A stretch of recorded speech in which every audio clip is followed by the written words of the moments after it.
So in this video, I'm reacting to what if the Earth rotated 9 degrees. The original video is linked in the This description. question comes from Sock, who asks, what would the Hi, world be Sock. like if the land masses were spread out the same way as now, but Yeah, rotated by 90 degrees? let's see. It would profoundly alter our world in general and the weirdly Minnesota-heavy world of 1990s cinema in particular. Oh, let's see.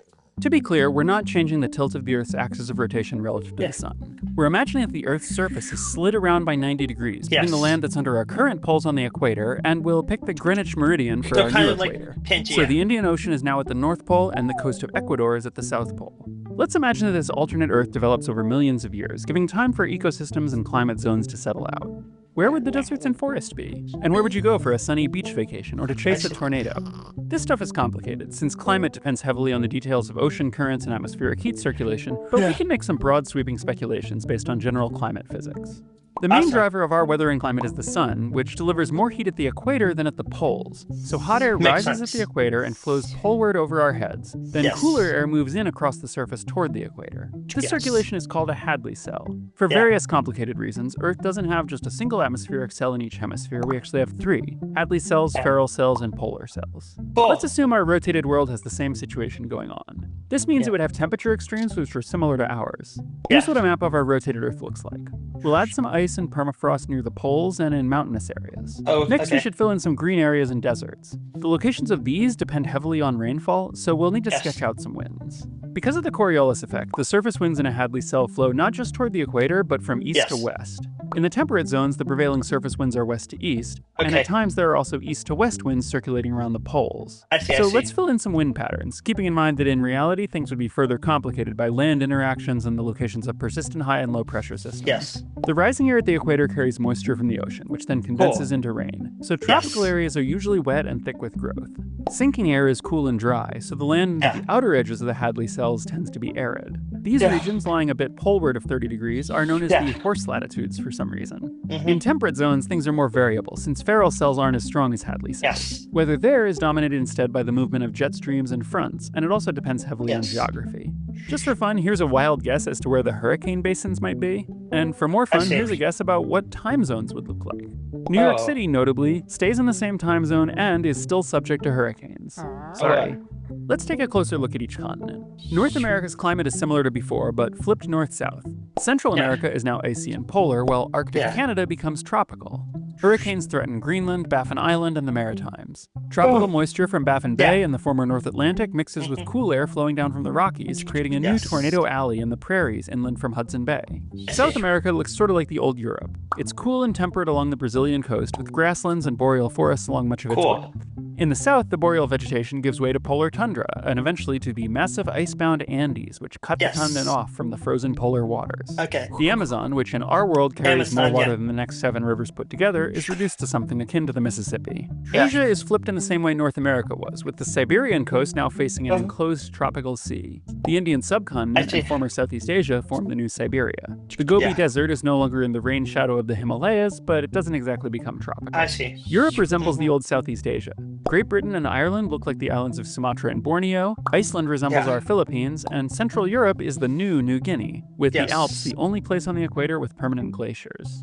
Africa is rotated by 90 degrees, with former West Africa becoming tropical rainforest and former East Africa an arid desert. On our Earth, North America has by far the most tornadoes of any continent, but in this world, I bet they'd be frequent in Africa as well. Australia is cooler and wetter, with forests along the formerly dry western regions. But Antarctica is the clear winner. Without its ice cap, it's a bit smaller than we remember, but most of it is blanketed with highland rainforest. There are alpine zones around the mountains to the south and west. The researchers at McMurdo and Ross Island work in a tropical paradise. If any of them decide they miss the frozen wastelands, hey, they can always put in for a transfer to Costa Rica. Now, let's check on how the world's largest cities fare. Some get colder. Mexico City, high in the polar mountains, is buried beneath an ice sheet. Jakarta is the new Svalbard, a desolate coastal rock too far north for even most Norwegians. Kolkata and Delhi are icebound, sealed off from the warmer world by the Himalayas. Hong Kong, Manila, Karachi, and Mumbai are similar to our world's Anchorage or Reykjavik. The ocean isn't frozen solid, but it sure is cold. Many cities remain comfortably habitable, albeit with some changes. Seoul, Yes. Osaka, Tokyo, Shanghai, and New York City are among the least affected cities, with climates Yes. roughly similar to their previous ones. Shanghai see. does get colder, but Okay, seasonal yeah. extremes in all 5 cities get milder, particularly in Seoul, and substantially wetter. Cairo has I moved see. slightly south. It's now surrounded by coastal savanna with spots of rainforest found around the mouth of the Nile. Yeah. Sao Paulo and Buenos Aires cool down a little bit.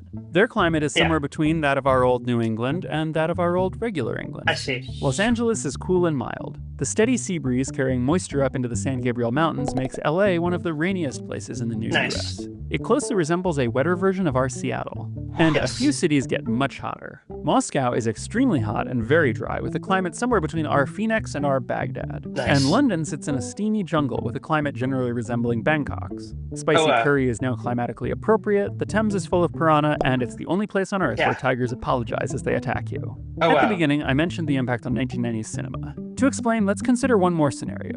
Namely, what if this change were made to our Earth essentially instantly rather than naturally over millions of years? Yes. We're assuming that all the material is magically shifted around, so there are no massive tsunamis or earthquakes. Even so, it would definitely still be a catastrophe. The ice caps would melt long before new ones could develop, pushing the ocean up by a few hundred feet. The reshuffling of climate zones would come as a huge shock to the biosphere, leading to ecological chaos and possibly mass extinctions. But if the shift happened just right, and if Michael Bay were telling the story, then, as the waters of the Gulf of Mexico began to cool, and the Mississippi slowed and became an estuary, the region's wildlife would spread inland. And one morning, all those Minnesotans we know from 90s cinema would wake up to the sight of floating rafts of fire ants, followed by 5 million lost, hungry alligators, who would wallow in the mighty duck's now melted skating rink. Add yet more for the characters in Grumpy Old Men to complain about, and lead to a similarly gruesome, if more reptilian, ending to the movie Fargo.